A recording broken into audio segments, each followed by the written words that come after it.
ಹೋಗಕ್ ರೆಡಿ ಇಲ್ಲ. ಯಾರು ರೆಡಿ ಇಲ್ಲ. ಶೂನ್ಯದಿಂದ ಎಲ್ಲ ಆಚೆನೆ ಓಡೋದು. ಶೂನ್ಯದಿಂದಲೇ ನಡೆಯೋದಲ್ಲ ಈಗ. ಎಲ್ಲ ಅಣುಶಕ್ತಿ ಏನಂತೀರಿ ಈಗ ನೀವು? ಬೆಳಕು ಕೂಡ ಶೂನ್ಯ, ಕತ್ಲಿನ ಪ್ರಪಂಚ ಎಲ್ಲ ಎದ್ರಿಕಂತ ಇರೋದು ಯಾವ್ದು? ಅಣುಶಕ್ತಿಗೆ, ದೊಡ್ಡ ಶಕ್ತಿಗೆಲ್ಲ, ಅಮೆರಿಕಕ್ಕಲ್ಲ, ಯಾವ ಶಕ್ತಿಗೂ ಎದ್ರಿಕಂತ ಇಲ್ಲ. ಅಣುಶಕ್ತಿಗೆ ಅಷ್ಟೇ ಎದ್ರಿಕಂತ ತೆಪ್ಪ ಕುಕೊಂಡಿರೋದು. ಇದನ್ನೇ ಅಣು ಆದ್ರೆ ಪರಮಶಕ್ತಿ ಬರುತ್ತೆ ಅನ್ನೋದು ಆತ್ಮ ಆಗ್ರಿ ಅಂತ ಹೇಳ್ತಾ ಇರೋದು ಎಲ್ಲಾರ್ಗು. ಇದನ್ನ ಧ್ಯಾನ ಕಳ್ಸುತ್ತೆ, ಪೂಜೆ ಕಲ್ಸಲ್ಲ. ನೀವೇನ್ ಸಂಸ್ಕಾರ ಇರ್ತದೆ ಅದೆಲ್ಲ ಶೂನ್ಯ ಆಗ್ಬೇಕು ಅಂದ್ರೆ ಅದು ಧ್ಯಾನದಲ್ಲಿ ಬದುಕಿದ್ದಾಗೆ ನೀವು ಐಕ್ಯ ಆಗ್ಬೇಕು. ಸತ್ತಾಗಲ್ಲ, ಬದುಕ್ದಾಗ್ಲೇ ಅದಕ್ಕೆ ಆತ್ಮಹತ್ಯೆ ಮಾಡ್ಕೋಬೇಡ್ರಿ ಅನ್ನೋದು. ಎಂಡ್ ಮಾಡ್ಕೋಬೇಡಿ ಜೀವನ ಅಂತ ಹೇಳೋದು.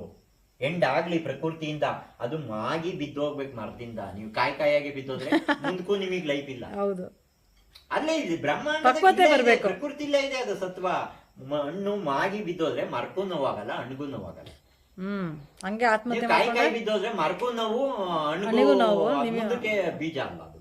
ಹೌದು, ಪ್ರಕೃತಿಯಿಂದಲೇ ಇದೆಲ್ಲರೂ ಬೋಧಿಸಿರೋದು. ಇದನ್ನ ನಾನೇನ ಎಲ್ಲೋ ಹೋಗಿ ಇದನ್ನೇನ್ ಕಂಡಿಡಿಬೇಕಾಗಿಲ್ಲ. ನೀವು ಸುತ್ತಮುತ್ತ ನೋಡ್ತಿದ್ರೆ ಪ್ರಕೃತಿ ಎಲ್ಲದೂ ಕಲ್ಸು. ಅಲ್ಲ, ನಾವು ಸೇವೆಗಳು ಮಾಡ್ತೀವಿ. ಗಿಡಗಳು ಹಾಕಕ್ ಬನ್ನಿ ಅಂದ್ರೆ, ಮರ ಗಿಡ ಹಾಕಿ ಅಂದ್ರೆ ಯಾರು ಬರಲ್ಲ. ದೇವಸ್ಥಾನಕ್ಕೆ ಹೋಗ್ತಿದ್ವಿ, ಅಲ್ಲಿ ಹೋಗ್ತೀವಿ ಅಂದ್ರೆ ಏನ್ ಜನಗಳು ಬರ್ತಾರೆ ಅಂತೀರಾ. ಅಯ್ಯೋ ಕುಂಭಮೇಳಕ್ಕೆ ಅಂದ್ರೆ ಎಲ್ಲ ಬಂದ್ರು. ಗಿಡ ಹಾಕಕ್ ಬನ್ನಿ ಅಂದ್ರೆ ಯಾರು ಬರಲ್ಲ ಸರ್. ಬರಲ್ಲ. ಆಮೇಲೆ ಹೋಗ್ಬಿಡ್ರಿಪ್ಪ, ಅವ್ರ ಜೊತೆಗೆ ಗಿಡ ಹಾಕಕ್ ಹೋಗ್ಬಿಡಿಯಪ್ಪ, ಸೇವೆ ಮಾಡಕ್ ಹೋಗ್ಬೇಡಿ. ತಿಂದು ಸಾಯ್ತಾರೆ ಸರ್. ಹೆಂಗೆ ಸ್ವಾರ್ಥಿಗಳು. ಈಗ ಹೆಣ್ಣು ಸಾಕಕ್ ಯಾರು ರೆಡಿ ಇಲ್ಲ. ನನ್ಗೆ ಹೆಣ್ಣು ಸಿಕ್ಲಿಲ್ಲ. ಹೌದು, ಸೊಸೆ ಸಿಗ್ತಾ ಇಲ್ಲ, ಹುಡುಗಿ ಸಿಗ್ತಾ ಇಲ್ಲ ಮದ್ವೆಗೆ. ಹೆಣ್ಣು ಭ್ರೂಹತ್ಯ. ನೋಡಿ, ಹಿಂಗೆ ಇರೋದಲ್ಲ ಕಲಿಯುಗ.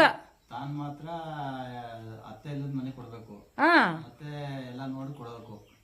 ಅದಕ್ಕೆ ಮೇಡಮ್, ಹಿಂದೂ ಧರ್ಮ ಇದು 2 ಮಕ್ಳನ್ನು ಇರೋದು. ಹೆಣ್ಣನ್ನ ಜ್ಯೋತಿ ಅಂತ ಮನೆಗೆ ಅವ್ರ ಮನೆ ಬೆಳಗಿರೆ ನಮ್ಮ ಮನೆಗ್ ಬೆಳಗ ಜ್ಯೋತಿ ಬರುತ್ತೆ. ಕೀರ್ತಿಗೊಂದ್ ಮಗು, ಜ್ಯೋತಿ. ನಾವು ಮನೆ ಆರ್ಸೋದು ಹೇಳ್ಕೊಡೋದಿಲ್ಲ. ಹೋಗಿ ಆರ್ಸ್ಬಿಡು ಆ ಮನೆ.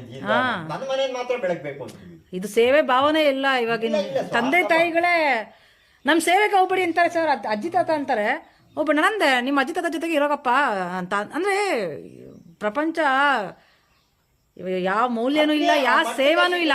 ದೇವಸ್ಥಾನಗಳಿಗೆ ಆ ದೋಷ ಅಂತ, ಈ ದೋಷ ಅಂದ್ರೆ ಅಲ್ಲಿ ಕುಕ್ಕೆ ಅಂತ, ಇಲ್ಲಿ ಕುಕ್ಕೆ ಅಂತ ಏನ್ ಆಡ್ತಾರೆ ಜನಗಳು. ಆಡ್ತಾರೆ ಅಂತಂದ್ರೆ ಅಲ್ಲಿ ದುಡ್ಡಿಂದ ಆಗ್ಬಿಡುತ್ತಲ್ಲ. ಧ್ಯಾನ ಮಾಡಿದ್ರು ಕೂತ್ಕೊಳಕ್ ಆಗಲ್ಲ.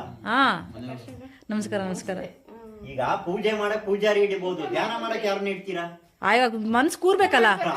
ಆಯ್ತು ಅಮ್ಮ, ಆಯ್ತಮ್ಮ, ಅದೇ ಸಮಸ್ಯೆ. ಆಯ್ತಾಯ್ತು, ಇವಾಗಿನ ಆಯ್ತು. ನಿಮ್ದಾಯ್ತಾ? ಅಲ್ಲ, ಧ್ಯಾನ ಮಾಡೋದ್ ಕಷ್ಟ ಅಲ್ವಾ?